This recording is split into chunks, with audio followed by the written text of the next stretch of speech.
Ay, laro-laro sila. Tapos namin kumain, bumili muna kami ng ano, printer. Ang bait ni Ibon eh, yung mga tito nila. Ito si Ibon eh, may kausap eh. Si KD, pinsan namin. Ang sa Ira, no? Si Jen.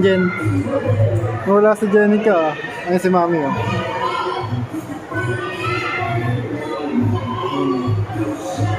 Sa Ira, no?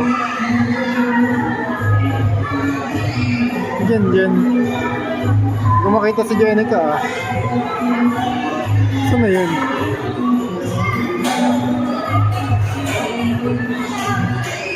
Wala si Jenica.